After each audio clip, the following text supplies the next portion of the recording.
Hello বন্ধুরা, স্বাগত তোমাদের সবাইকে সোলো লেভেলিং এর পর্ব 3-এ। এই পর্বের শুরুতেই আমরা দেখতে পাই চাহিন যখন তার পছন্দ মতো তরোয়াল নিয়ে বেরিয়ে আসে, তখন সাং জিনবো তাকে জিজ্ঞাসা করে, তুমি কি এই তরোয়ালটি নিয়ে লড়াই করতে পারবে? কেননা এটা তো তুমি এর আগে কোনোদিনও ব্যবহার করনি।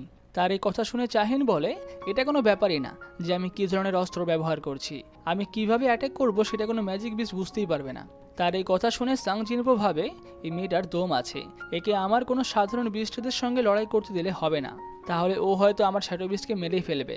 এই বলে সে ইগ্রিসকে বাইরে ডাকে আর এখন চাহিনকে বলে, আমার সমস্ত শ্যাডো বিস্টদের মধ্যে এটাই সব থেকে ভালো তরোয়ালবাজ। এদিকে চাহিন এখন থেকে জিজ্ঞাসা করে, সেসব না হয় ঠিক আছে, কিন্তু উইনার কিভাবে নির্ধারিত হবে? যেটা শুনে সাং জিনবো বলে, যতক্ষণ না পর্যন্ত আমার শ্যাডো বিস্ট হার মেনে যাচ্ছে। এরপরে সাং জিনবো এদিকে এটাও ভাবতে থাকে যে তার কাছে সব থেকে পাওয়ারফুল বিস্ট হলো বেরু, কিন্তু সে যদি এখানে বেরুকে ডাকে তাহলে হয়তো ব্যাপারটা বেশি খারাপ হয়ে যেতে পারে, কেননা লাস্টবার চাহিন তো বেরুকে দেখে ভয়ে অজ্ঞান হয়ে গেছিল। যাই হোক, এই সমস্ত হওয়ার পরেই আসল লড়াই শুরু হয়। এখন সাং জিনবো দেখতে পায় যে চাহিনের পাওয়ার দ্রুতই অনেক বেড়ে যায়।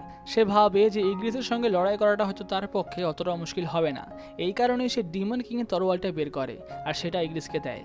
এখন ইগ্রিস সেটা দিয়ে প্রথমবার অ্যাটাক করে আর কারেন্টের শকে আশেপাশে সবকিছু ভেঙে চলে যায়, কিন্তু চাহিনের স্পিডও কম নয়। সে এখন দ্রুতই সেটা থেকে নিজেকে বাঁচিয়ে চলে যায় ইগ্রিসকে অ্যাটাক করতে।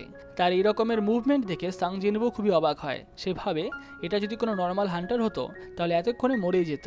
আর এরপরে চাহিনও প্রথমবারের জন্য ইগ্রিসের উপরে অ্যাটাক করে আর এখন ইগ্রিসও সেই অ্যাটাকটাকে খুব সহজেই ব্লক করে নেয়। এদিকে চেয়ারম্যান এখন তার ঘরে বসে ভাবতে থাকে, আজকে তো জিম কেউ বুক করেনি, তাহলে জিমের থেকে এত পাওয়ারফুল এনার্জি রিলিজ হচ্ছে কি করে? এই বলেই সে তার সেক্রেটারিকে কল করে জিমের ক্যামেরা তার সামনে দেখানোর জন্য। আর তারপরে সে দেখতে পায় যে সাং জিনবো আর চাহিন একসঙ্গে জিমের ভেতরে রয়েছে। যেটা দেখার পর সে মনে মনে ভাবতে থাকে, এরা দুজন আবার এত কাছে কবে আসলো? আর এখন তার এটা মনে পড়ে যে যখন হেলিকপ্টারে মিস চাহিন প্রথমবার উঠেছিল তখন সে উঠে সাং জিনবোর নাম বলেছিল। সে এখন ভাবতে থাকে, আমি হয়তো একটু বেশি বৃদ্ধ হয়ে গেছি, আমি এখন আর এদের ফিলিংস বুঝতে পারছি না। যাই হোক, এরপরে সে তার সেক্রেটারিকে বলে জিমের সমস্ত ক্যামেরা বন্ধ করে দিতে আর জিম আজকের জন্য অন্য পাবলিকদের জন্য বন্ধ করে রাখতে। ওদিকে জিমের ভেতরে আমরা দেখতে পাই যে চাহিন এই সময় ইগ্রিসকে হারিয়ে ফেলে আর তারপরে সে জিনবোকে বলে, এইটা তোমার সব থেকে পাওয়ারফুল বিস্ট, মজা করো না, তোমার কাছে যে সব থেকে পাওয়ারফুল বিস্ট আছে তাকে বের করো। তার এই কথা শুনে এখন সাং জিনবো বলে, কিন্তু সে যদি বাইরে আসে তুমি কিন্তু আহত হতে পারো। কিন্তু চাহিন উত্তরে জানায়, আমিও সব থেকে ভয় পাই না, এমনিও আমি ওর সঙ্গে আরেকবার লড়াই করতে চাই। যার এই কথা শুনে সাং জিনবো এখন একটু অবাক হয় যে চাহিন কি করে বেরুর ব্যাপারে জানতে পারলো। এদিকে চাহিন এই সময় বলে, হ্যাঁ তুমি ঠিকই ভেবেছো, আমি জানি তুমি ওই মনস্টারটাকেও তোমার বিস্ট বানিয়েছো আর ওটাই হচ্ছে তোমার সব থেকে পাওয়ারফুল মনস্টার। তার এই সমস্ত কথা শোনার পর সে বেরুকে বারে ডাকে আর আবার চাহিনকে জিজ্ঞাসা করে, তুমি কি সত্যি এর সঙ্গে লড়াই করতে চাও? সে এখন মনে মনে এটা ভাবতে থাকে যে আমার শ্যাডো বিস্টেরা আগের তুলনায় একটু কমজোরি হয়ে যায়, কিন্তু বেরু তো শুরু থেকেই প্রচুর পাওয়ারফুল ছিল আর ওর জীবনেরও একটাই উদ্দেশ্য ছিল, হান্টার্সদেরকে মারা। তাই আমি যদি ওকে কোনো কিছু না বলে দিই তাহলে ও হয়তো চাহিনকে মেরেই ফেলবে। আর এখন বেরুও সাং জিনবোকে জিজ্ঞাসা করে, আমার কিং, আমাকে কি করতে হবে? যার উত্তরে সাং জিনবো বলে, তোমাকে ওই মেয়েটাকে হারাতে হবে, কিন্তু ওকে কোনো রকমভাবে আহত করলে চলবে না। আর এই শোনার পরেই বেরু এগিয়ে যায় আর সে তার পাওয়ার রিলিজ করে। তার পাওয়ার বাইরে বেরোতেই জিমের সমস্ত লাইট ভাঙতে শুরু করে আর সেটা দেখে এখন চাহিন খুবই ভয় পেয়ে যায়। সে ভাবতে থাকে, সত্যিই কি এই বিস্টের সঙ্গে সাং জিনবো একাই লড়াই করেছিল? এদিকে বেরু এখন তার হাতের নখগুলো বড় করে নেয় আর চাহিনের দিকে এগিয়ে যায়, যেটা দেখে সাং জিনবো তাকে বলে, হাতের নখ বড় করার কোনো দরকার নেই, ওটাতে কিন্তু মেয়েটার লাগতে পারে। আর তার এই কথা শুনে বেরু তার হাতের নখগুলো আবার ছোট করে নেয় আর এই সুযোগে চাহিন যায় বেরুকে অ্যাটাক করতে, কিন্তু বেরু দ্রুতই চাহিনের পিছনে চলে আসে। চাহিন এই সময় ভাবতে থাকে, এটা তো সেই জেজু আইল্যান্ডের মতোই কাহিনী হলো, কিন্তু সে এখন তার তরোয়ালটা পিছনে ঘুরিয়ে দেয় আর ভাবে, কিন্তু এইবার আমি কোনো রকম ভাবেই হারবো না। এখন বেরু তার তরোয়ালটা ধরে ফেলে আর সে এখন ভাবতে থাকে, আমার কিং আমাকে বলেছে একে কোনো রকম ভাবে আহত করলে হবে না। তাই সে এখন ঠিক করে যে সে তার এত পাওয়ার দেখাবে যে তার অপোনেন্ট ভয়েই হেরে যাবে। আর এই বলেই সে চাহিনের তরোয়াল ছেড়ে দেয় আর এই সুযোগে চাহিন তার উপরে আবার তরোয়াল দিয়ে অ্যাটাক করে, কিন্তু কোনো অ্যাটাকই বেরুর গায়ে লাগে না। এখন চাহিন তাকে বলে, তুমি তো শুধুমাত্র আমার অ্যাটাকগুলো ডজ করছো, কিন্তু তুমি পাল্টে অ্যাটাক করছো না কেন? তুমি কি ভাবছো আমি খুবই কমজোরি? আর তার এই কথা শুনে বেরু খুবই রেগে যায়। সে এখন চাহিনের সামনে বিশাল জোরে চিল্লায়, যেটা দেখে চাহিন খুবই ভয় পেয়ে যায়। আর এখন সাং জিনবো বলে, তাহলে চাহিন, তুমি কি তোমার হার মেনে নিচ্ছ? কিন্তু চাহিন এই সময় আবার উঠে দাঁড়ায় আর বলতে থাকে, না আমি এখনো হারিনি। তাকে দেখে এখন সাং জিনবো ভাবে, সত্যিই এর দম আছে। আমি ভেবেছিলাম যে বেরুর পাওয়ার দেখেই ও হার মেনে নেবে, কিন্তু ও এখনো লড়াই করতে চাইছে। এদিকে সাং জিনবো বেরুর দিকে তাকিয়ে ভাবতে থাকে, আমার এই শ্যাডো বিস্টটা বাকি শ্যাডো বিস্টদের মতো না। ওর জন্মই হয়েছিল মারার জন্য, শিকার করার জন্য। তাই ওর সামনের শত্রুকে ও সবসময় মারার চোখেই দেখে। কিন্তু যেহেতু আমি ওকে অর্ডার দিয়েছি যে মারা যাবে না, তাই ও নিজের অনুভূতিগুলোকে লুকিয়ে রাখছে। কিন্তু ও যদি খুব রেগে যায় তাহলে হয়তো ও ওর শত্রুকে মেরেই ফেলবে। এদিকে বেরুর এখন আসলে এরকমই অবস্থা হয়, সে খুবই রেগে যায় আর তার নখগুলো আবার বড় বড় করে, আর সেটা নিয়ে এগিয়ে যায় চাহিনের দিকে তাকে অ্যাটাক করতে। এখন চাহিন তার অ্যাটাক থেকে নিজেকে কোনো রকমে বাঁচায় আর তারপরে তার তরোয়াল দিয়ে বেরুর উপরে অ্যাটাক করে। কিন্তু বেরুর বাইরের খোলসটা এতই শক্তিশালী হয় যে তার তরোয়ালটা ভেঙে যায়। এখন চাহিন বুঝতে পারে যে তার কাছে বেশি সময় নেই, তাই এই সময় সে তার সবথেকে পাওয়ারফুল একটা অ্যাটাক সোর্ড অফ লাইটের ব্যবহার করে। কিন্তু এই অ্যাটাকও বেরুর তেমন কিছুই হয় না।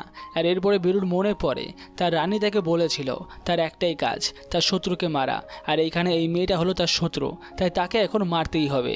এই বলেই বেরু তার পুরো পাওয়ার দিয়ে চাহিনের উপরে অ্যাটাক করে। এখন সাং জিনবো প্রথমে দূর থেকে বেরুকে থামতে বলে, কিন্তু বেরু নিজেকে থামাতে পারে না। তাই পরে সাং জিনবো দ্রুত এসে বেরুকে আটকে ফেলে আর তারপরে তাকে বলে, আমি তোমাকে বলেছিলাম না অপোনেন্টকে মারলে হবে না। আর এখন বেরু দ্রুত সেখান থেকে পেছন দিকে সরে যায়। আর তারপরে সাং জিনবো চাহিনকে বলে, তুমি ঠিক আছো তো? ওদিকে বেরু এখন তার হাঁটুর উপরে বসে সাং জিনবোর কাছে ক্ষমা চাইতে থাকে। আর এদিকে সাং জিনবো চাহিনকে জিজ্ঞাসা করে, তুমি আসলে এই সমস্ত কেন করছো? আমার এমন একটা গিল্ড যার কিনা এখনো নামও ঠিক হয়নি, তুমি সেই গিল্ডে জয়েন করার জন্য নিজের জান দিয়ে দিচ্ছ। কিন্তু তার এই সমস্ত কথার চাহিন কোনো উত্তর দেয় না। যার পরে সাং জিনবো থেকে আবার জিজ্ঞাসা করে, তুমি কি আমাকে কিছুই বলবে না? তুমি কেন এগুলো করছো? তার মানে কি তুমি আমাকে লাইক করো? হয়তো এই কারণেই তুমি আমার সঙ্গে গিল্ডে থাকতে চাইছো। আর তার এই কথা শুনে এখন চাহিন খুবই লজ্জা পেয়ে যায় আর সে বলে, হ্যাঁ হতেও পারে। আর এরপরে অন্যদিকে আমরা আমেরিকার হান্টার বেরুতে মাইকেল আর নর্মাকে দেখতে পাই। তারা ডাইরেক্টরের কাছে ক্ষমা চাইছিল, কিন্তু এই সময় ডেভিড তাদেরকে বলে, আমি তোমাদেরকে ক্ষমা চাওয়ার জন্য এখানে কিন্তু ডাকিনি। ওখানে তোমাদের সঙ্গে কি হলো সেটা আমাকে একটু ক্লিয়ারলি বলো। আর এরপরে মাইকেল ডেভিডকে বলে, নর্মা বুঝতে পেরেছে যে সাং জিনবো হলো আসলে একটা কিং। যার এই কথা শুনে ডেভিড বলে, তার মানে কি সাং জিনবো একটা ন্যাশনাল লেভেলের হান্টার? আর এরপরে নর্মা বলে, তাহলে আমাকে ব্যাপারটা একটু ভালো করে এক্সপ্লেন করার দরকার। আসলে যখন কোনো হান্টার তার পাওয়ার পায় তখন আমি তার পাওয়ারকে দেখতে পারি একটা লাইটের মতো করে। যাদের পাওয়ারটা প্রচুর বেশি হয় তাদের কাছ থেকে আসা লাইটটাও প্রচুর বেশি হয়। কিন্তু যখন আমি সাং জিনবোর ভেতরে তাকাই আমি কোনো লাইট দেখতেই পারি না, আমি দেখতে পারি শুধুমাত্রই অন্ধকার, বিশাল অন্ধকার। তার এই সমস্ত কথা শুনে ডেভিড বলে, তাহলে তুমি কি বলতে চাইছো যে সাং জিনবো একটা এভিল হান্টার?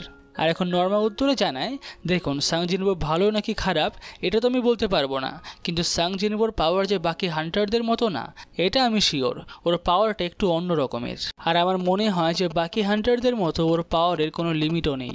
তাদের এই সমস্ত কথা শুনে ডেভিড এখন সেখান থেকে উঠে পড়ে আর কোথাও একটা যেতে শুরু করে। তাকে মাইকেল জিজ্ঞাসা করে যে তুমি কোথায় যাচ্ছ? ডেভিড তাকে বলে, আমি যাচ্ছি এক জায়গাতে, তুমিও আমার সঙ্গে আসো। এখন যাওয়ার সময় ডেভিড মাইকেলকে বলতে থাকে, যদি নর্মাল পাওয়ার দেখিয়ে আমরা সাং জিনবোকে আমেরিকাতে না আনতে পারি তাহলে আমাদেরকে অন্য কোনো কায়দা ব্যবহার করতে হবে। আচ্ছা তোমার কি মনে আছে সেই প্রথম এস র্যাঙ্ক গেটের কথা? যার উত্তরে মাইকেল বলে, হ্যাঁ আমার খুব ভালোভাবেই মনে আছে। আমাদের আমেরিকার পশ্চিম দিকটা তো পুরো ধ্বংসই হয়ে গেছিল। আমেরিকার সরকার প্রচুর পরিমাণে টাকা দিয়ে দুনিয়ার থেকে সব থেকে ভালো ভালো হান্টারগুলোকে এখানে ডেকেছিল, কিন্তু তাদের মধ্যেও শুধুমাত্র 5 জনই শেষ পর্যন্ত বেঁচে ছিল। আর সেই 5 জনকে আমাদের ইউএস গভর্নমেন্ট ন্যাশনাল লেভেল হান্টারের নাম দিয়েছিল। সেই এস র্যাঙ্ক ডানজনটার বসের নাম ছিল কামিশ, একটা বিশাল পাওয়ারফুল ড্র্যাগন ছিল ওটা। পৃথিবীর টপ হান্টারদেরকেও মেরে ফেলেছিল। এখন ডেভিড মাইকেলকে বলে, আচ্ছা তুমি কি বিশ্বাস করবে যে ওই কামিশ নামের ড্র্যাগনটা থেকে আমরা একটা বহুত বড় গিফট পেয়েছি? আর এখন তারা একটা বিশাল বড় গেটের সামনে পৌঁছে যায়, যে গেটটা ডেভিড পাসওয়ার্ডের মাধ্যমে খোলে। আর তারপর তারা দুজনেই ভেতরে ঢোকে। এখন মাইকেল দেখতে পায় যে সেখানে একটা রিউন স্টোন রাখা রয়েছে। ডেভিড তাকে বলে, এই স্টোনটা আমরা কামিশের থেকে পেয়েছিলাম, আর আমাদের আমেরিকাতে কোনো হান্টার নেই যে এটাকে ব্যবহার করতে পারবে। 8 বছর ধরে এই স্টোনটা এখানেই রয়েছে। কিন্তু যেহেতু সাং জিনবো একটা মেজ টাইপের হান্টার, তাই ও চাইলে এই রিউন স্টোনটা ব্যবহার করতে পারবে। আর এখন আমরা দেখতে পাই যে সেই ঘরে কামিশের পুরো বডিটাও পড়ে রয়েছে, যেটা দেখে তাকিয়ে এখন ডেভিড বলে, এই কামিশের জন্যই আমরা আমেরিকাতে 5টা ন্যাশনাল লেভেলের হান্টার পেয়েছি, আর এখন হয়তো এই কামিশের জন্য আবার আমরা সাং জিনবোকে পাবো। এখন অন্যদিকে আমরা সাং জিনবোর বাড়ি দেখতে পাই। সে এখন বাথরুমে আয়না দেখে তাকিয়ে ভাবতে থাকে, আমার মধ্যে এমনই বা কী আছে? হ্যাঁ, সেকেন্ড অ্যাওয়েকেনিং হওয়ার পরে আমি একটু লম্বা হয়ে গেছি আর হয়তো একটু হ্যান্ডসামও, বাট তেমনও তো কিছু নেই। এই সময় সে বাথরুম থেকে বাইরে বেরিয়ে জিনাকে জিজ্ঞাসা করে, আচ্ছা বলো তো, একটা মেয়ের নজরে আমি ঠিক কেমন ছেলে? যার উত্তরে জিনা বলে, ছেলে? তুমি আবার ছেলে কবে থেকে হলে? তুমি একটা ইডিয়েট, আর তুমি শুধুমাত্র ইডিয়েট। আর তার এই কথা শুনে জিনুবা এখন এসে তার মাথা ধরে ফেলে, আর জিনাও এখন থেকে লাথি মারতে শুরু করে। আর তারপরে জিনবো বলে, তুমি যদি আমাকে লাথি মারো তাহলে তোমারই পা ভাঙবে, তুমি জানো না আমি একটা এস র্যাঙ্কের হান্টার? আর এরপরে সে জিনাকে এটাও বলে যে সে একটা নিজের গিল্ড খুলছে। এখন জিনা বলে, বাবা, তাহলে তো তোমাকে এখন থেকে লোকজন বস বলে ডাকবে। আর এরপরে জিনবো থেকে বলে, আমি ভাবলাম আমার গিল্ডের নাম রাখি সোলো প্লে, নামটা কেমন? যেটা শুনে জিনা বলে, তুমি সত্যিই একটা ইডিয়েট, এটা কোনো নাম হলো? তুমি তোমার সঙ্গে এতগুলো স্যামন্ড বিস্ট নিয়ে যাও, তুমি কি একা লড়াই করো যে তোমার গিল্ডের নাম সোলো প্লে? সাংজিনবো বলে, হ্যাঁ তোমার কথার একটা পয়েন্ট তো আছে, তাহলে কি নাম রাখা যায় বলো তো? যার উত্তরে জিনা বলে, তুমি একটা কাজ করো, তুমি তোমার গিল্ডের নাম রাখো আজিন, আমার নামের ঠিক উল্টোটা। এখন সাংজিনবো তার এই কথা শুনে বলে, হ্যাঁ ব্যাপারটা খুব একটা খারাপও না, নামটা ভালোই। আর এখানেই শেষ হয় সোলো লেভেলিংয়ের পর্ব 3। পুরো ভিডিওটি ভালো লেগে থাকলে ভিডিওটিকে অবশ্যই লাইক করবে, আর পরের পর্বটি দেখার জন্য চ্যানেলটাকে অবশ্যই সাবস্ক্রাইব করে রাখবে।